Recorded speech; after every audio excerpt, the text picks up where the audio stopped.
welcome back to Untitled Perfection. So today we are... Is it okay? You know why it's not liking your face?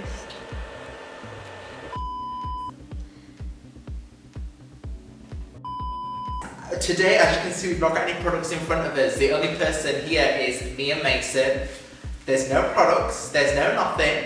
So we thought we'd do a Q&A because, I mean, we get quite a few questions like in our day-to-day lives, and I thought, you know what, let's do a Q&A. Let's do a Q&A because why not? You guys can learn a bit about me, and you know, I learned a bit about you from the questions that you've asked. So yes, I cannot lie and say I've not seen the questions because I saw some of the questions come in. Not all of them. I do not know what order they're going to be asked in. I do not know what questions exactly are going to pop up. I've seen some of the questions come in because I've seen the notification come down on my phone because I'm also logged into the Instagram. But so yeah, so Mason is going to be asking the questions and I am going to be here answering. One thing that we did want to make sure is that nothing is off the table. Like nothing is off limits. This is unfiltered. This is, you know, the real questions that you guys have sent in. So we're just answering what you guys are asking. So before we get into it, I just want to remind everyone, I know that I mentioned it in the last video, 3rd of December, the Christmas market. I hope it's still in your calendars. I hope we're still going to see you. I am excited and yeah, so let's get into it. How are you? Oh, that is such a cute question. I'm good. I'm really good. I'm happy. I'm living, thriving. I'm having fun. So I could not be better. Thank you. Are you still at Rafters? So beams. We refer to it on Image Perfection as beams. No, thank God I am not. I am out, I am off, and let me tell you something, it was the best decision I've ever made. So, no I'm not. I'm here at Image Perfection. So, Hannah, who used to work at Beams, says the boys were all kinds of discriminatory, including race and gender. Why did you leave when you did? And did you only leave when they overstepped the line with you? That is a very, very good question. Yes, they were all sorts. And the thing is, I'm saying they, obviously, not every single person in that place was them things. A good few were. This is not an overall thing about that. Everyone that works there. This is a hard question. I just want to say, I want to put it out there, when they made comments that were racist, that were sexist, that were all them things, which obviously this person asking the question knows because they were there, I always pulled them up on that. I never let it slide. Did I leave when they overstepped with me? No, I've been there when they've said some things that have been, you know, like homophobic and stuff before, and I've stayed because, you know, that's, I've always called it out, but I stayed. I left due to like some personal instances. I always say that I left due to emotional abuse and mistreatment because, I mean, if you've watched the last video about It's Seriously Basic, you can get why. I did not leave when they overstepped the line with me. I just do want to point out though, that like I said, I always said something, and one of the owners actually said that since I was there, like, I was I think they described me as the catalyst for social change, which I'm happy that they said that, but I do not believe that. I think the only thing that changed is that they did not say certain things in front of me. I still heard them say the kind of things, but, so did I leave when they did, when they were stepping around with me? No. But yeah. But also, this is just a quick lesson to anyone out there that is with friends or work colleagues. If you witness anything or hear anything that is unsavory, please speak up. Don't be quiet and do not laugh, because laughing is co-signing. So, yeah. Next question. Another desperate bid to stay relevant. Just face it, you're nothing but an attention-seeking baddie boy who's done nothing but flop. Rafters was peak for you, but the dumb fuck you are, you walked away from that because you couldn't handle a real kitchen. Right, okay, so I saw this question come in and I wanted to do a little bit of investigation because, let's be honest, this question is absolutely disgusting and so is the terminology. So, I I did a bit of investigation, and this came from a blank account which followed some of the people that I used to work with and the companies I used to work for. So, I'm not saying for definite this is someone I used to work with, but more likely than, I mean, come on, of course it's someone I used to work with. And I think just to address the everything in that, you know, I think this is just such an ignorant comment. First of all, let's just start with the whole dumb thing. I am not a dumb fuck. I've got 13 GCSEs. Check my resume, you know, I mean, like Cordon Bleu semi-finalists got a business scholarship because they liked my business plan.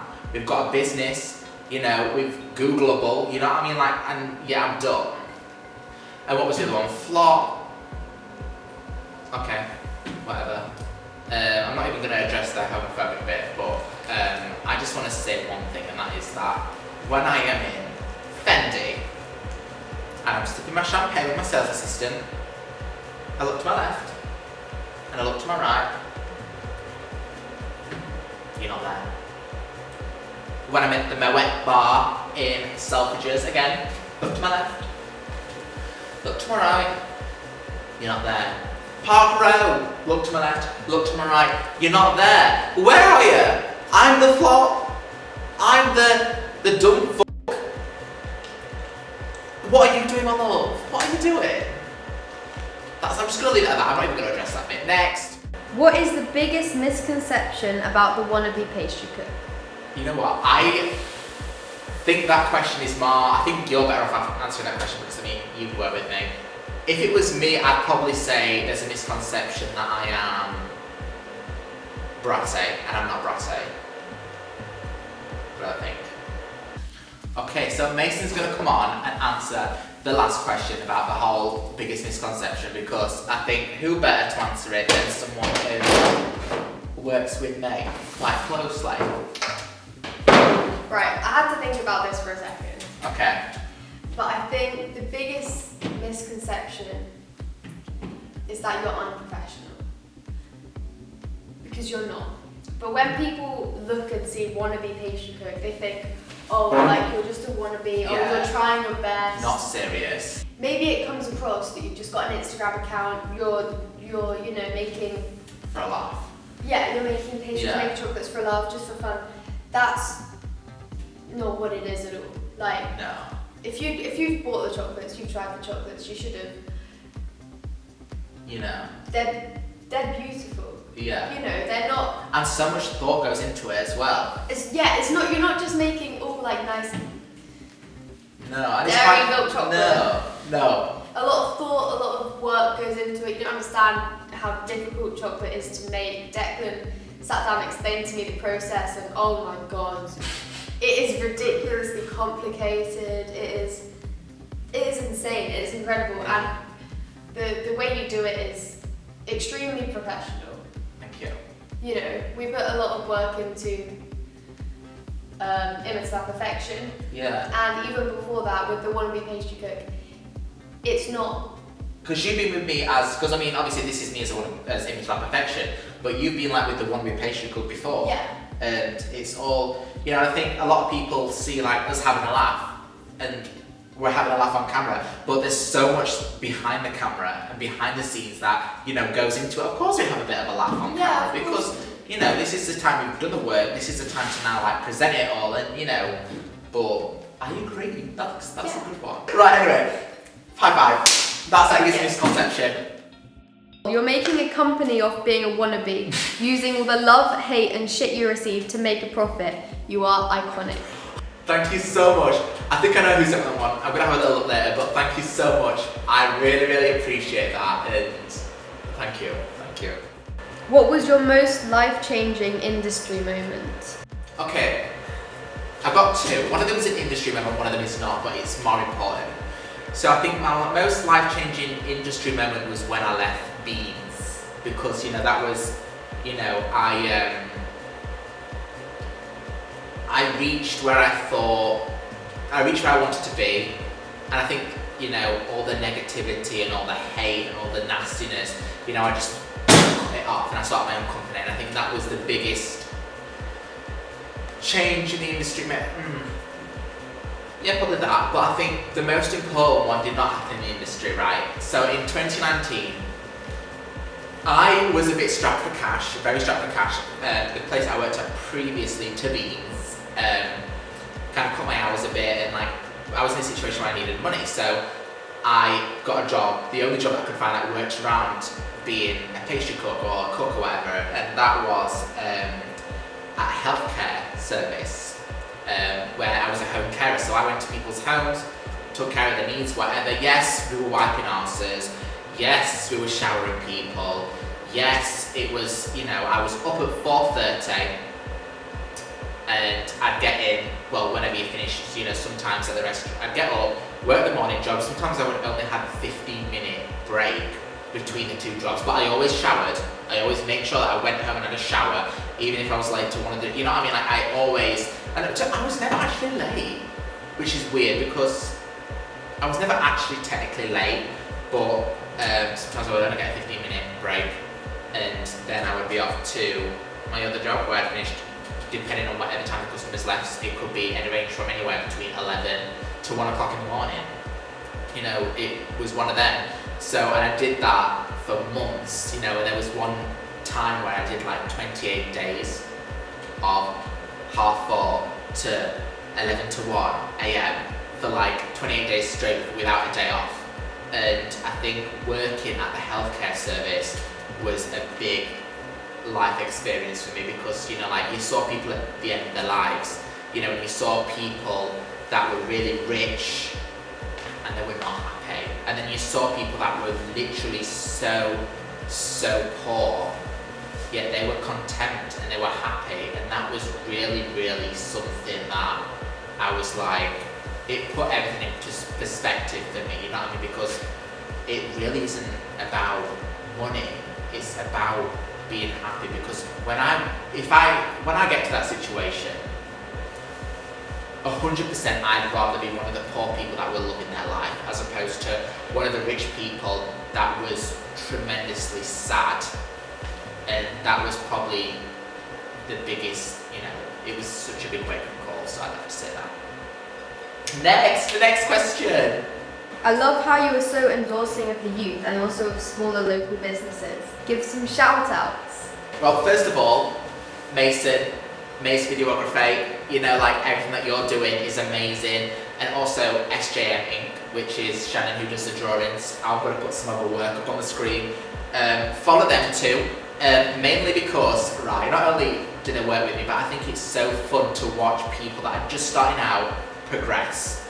You know, these are two people that are starting out in their chosen professions, tattooing and, you know, videography, photography, production, and all that, and to see where they are and where they're going to be going, that is such a fun journey. And I think to shout out other people, She Is Hospitality, which is a blog by a girl called Jill, and I've worked with Jill before. I think it's an absolutely excellent little blog, and she details kind of, you know, what it's like to be a woman in the industry, and I think it's very, very important to listen to. So definitely give Jill a follow. By the way, I'll link everyone, I'll throw up their account on here, like I said, please give them a follow.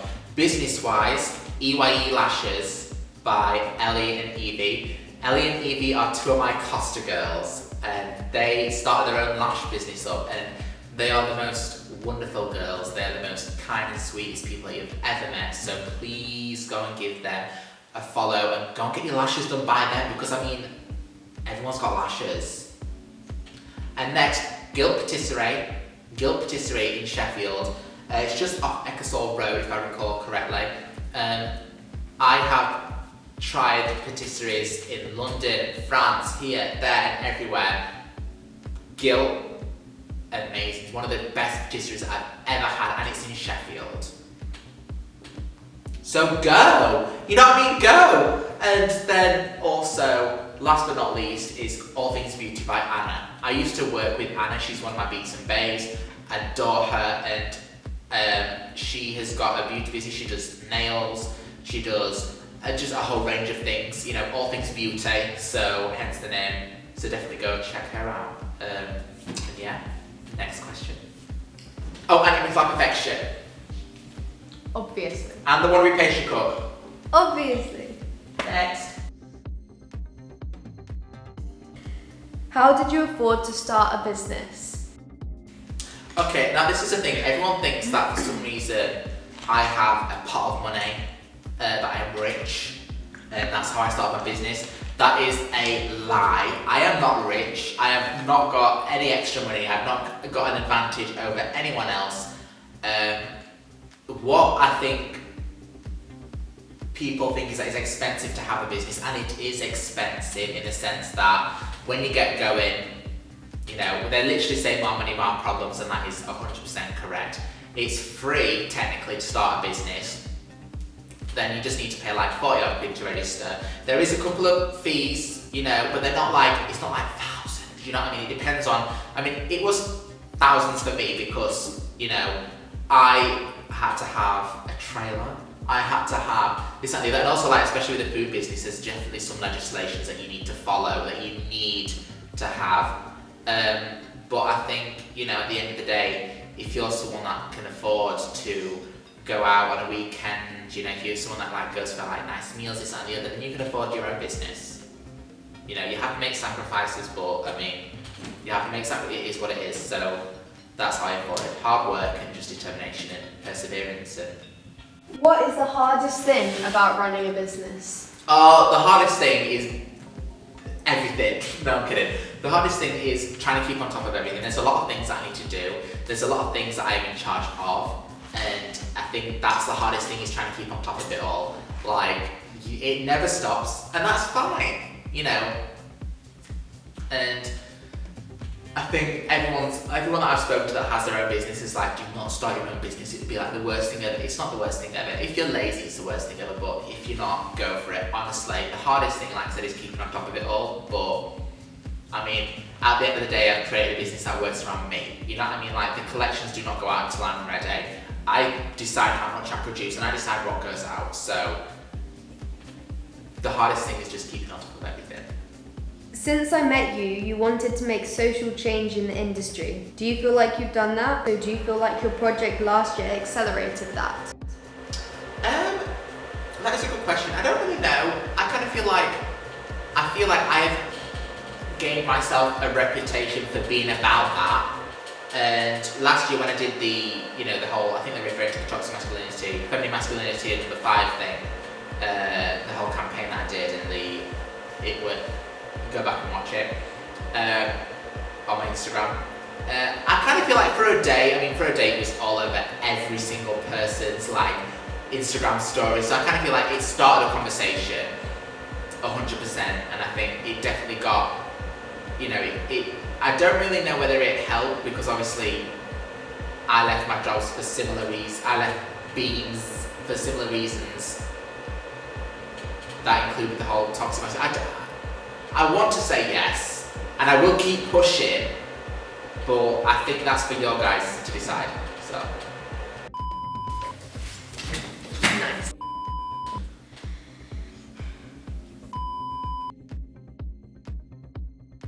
Next question. What is the end goal? You know, that's a hard one, because I kind of feel like if you ask every single version of me, they all have a different answer. If you asked me 5 years ago, I would have said, I want to be in the industry. If you asked me 3 years ago, I would have said, oh, I want to work at Beams. And if you ask me now, it's just changed so much. My end goal is just to be happy, and that's what I am, and that's what I'm going to continue to do.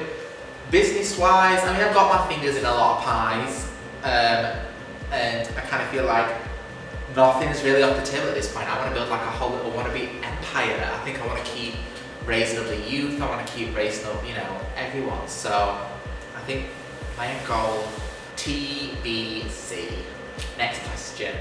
I'm a student studying catering at Barnsley College. Have you got any advice for people wanting to get into the industry? Thank you so much. I feel very honoured. Any advice? Don't do it. No, I'm just kidding. I think make sure you know. I think be prepared for hard work and know what you love and stick to it. Okay? You know what I mean? Because and protect that. I love pastry. I'm sticking to pastry. And in the past, I've not always protected that. And just, yeah. Oh, and make a change.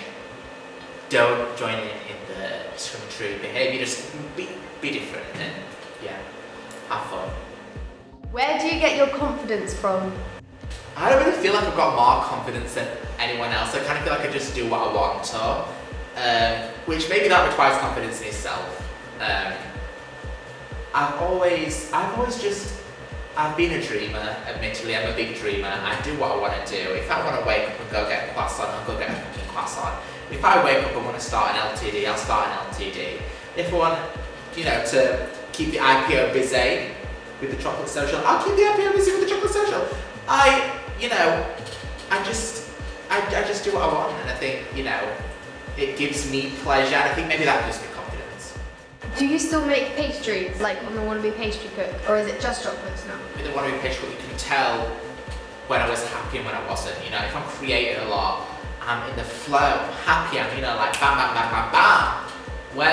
Then I kind of like dropped off a bit, and that was because like I was going through my own kind of stuff, especially, obviously at work, and it really uninspired me. I wasn't in a place where I was inspired. I wasn't in a place where I felt like creating was, getting me, it wasn't satisfying me, and there was a comment made at my old place where they were like, you didn't even know what a petticoat or an instrument was if it wasn't for us, and they kind of claimed the Wannabe Pastry Cook, and that is so wrong. I learned all of it by myself in the pandemic. Was I employed by that place? Yeah, but we were in a pandemic. No one was working. I was learning everything off of YouTube because no one told me this in college, and no one told me that at work. But them saying that, I kind of feel like definitely, and I've thought about this, and I've spoke about this a lot with other people. That comment, it really hit me, and every single time that I thought about putting out, I was like, well, then these people are going to think that this is, a reflection of them, and I don't want anyone to look at my post and be like, yeah, well, we made him, oh yeah, look what he's done under us. So I just didn't put out for a while, and I've not put out for a while, and I think I'm currently still kind of recovering from that. So definitely keep a watch out for the future, but it's not just chocolates, normally, but that's why I don't make as frequently, but that will change in the future, obviously. Why do you name your chocolates? Because it's cute. I mean, the thing is, right, if you're gonna get a box of chocolates and it's like strawberry cheesecake, it's like, it's cute, it's nice, but it's not like, I love a good story, and at the end of the day, it's what influences me, I think I am much more than a chocolatier or like a pastry cook, or, at the end of the day, I am a creator, so I am going to name my creations, and especially one of the things I want to do is be different. And if you look like, for example, the cosmetics industry, like the creators that name their, the shades in the eyeshadow palettes, and that gauges people's interest, and seeing the reaction that people have from the names, I like it, and it's, I think it's different, I think it's unique, and I think it's very, very me. How do you come up with the names? I explained a bit about this in my last video. We'll place a card in this corner here about my creative process, but basically anything that influences me, I write it down. If someone says something that I like, if someone says something that I do not like, if I see something that I like visually, if there's a sound that I like, if there's a name that I like, if there's a concept that I like, I just, whatever impacts me, if I walk past something and I have to take a second glance, I write it down because that's the kind of stuff that captures me, and then I just kind of connect the dots. A good example is with Balenciaga Dreams. I like the two colours of the hourglass bag. I wanted to pay homage to the greats, and I love the song Balenciaga Dreams. Wrote it all down, and then I connected the dots, and I thought, oh my god, this is great. I sat on it for a few months, and then I was like, yeah, this is a bomb. So that's kind of how I create my bonbons. What is your favourite and least favourite product? Favourite product, the powdered hot chocolate and the salted caramel truffles, because they just hit the right spot. Least favourite product, they're all amazing, but if you like gun to the head, if you had to pick a least favourite product, it would be the 53% hot chocolate. Just because, I don't know, it's just, they're just so amazing. But if I just have that one last out of them all, so that's, yeah. Your favourite and least favourite bonbon? My least favourite one, oh that's hard. I've got two different answers. My least favourite one, flavour-wise, would have to be Balenciaga Dreams, because I'm not a date person.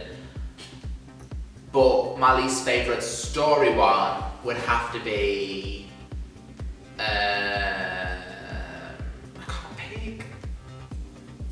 The one in the Christmas box. And that's no shade, it's just, I like all the other stories better. My favourite one story-wise would have to be Balenciaga Dreams. Actually no, that's a lie. My favourite one story-wise is one that's coming up in the Christmas box. The blue one that's coming up in the Christmas box. But then my favourite bonbon flavour-wise would have to be Seriously Basic, because it's not my favourite bonbon story-wise because it's such a heavy story. It's such a, ugh. See the last video for the story, but flavour-wise, that one, yeah, Seriously Basic. Fuck, marry, kill, Costa Birdwell, the Steam Yard, and Tampa. This is someone that knows me very, very well, because Costa Birdwell is very, very specific. Marry Costa Birdwell. I love my Costa girls, I adore them. They're Costa Birdwell marry. The Steam Yard, because that's where I had my first ever mocha, and that's what started everything. And kill Tampa, but that's no shame to Tampa because I love Tampa, so yeah. Hey, thank you guys for sending in your questions. Thank you so much for everyone that has been buying from the last collection, wave 1 of fall winter. Keep updated for wave 2.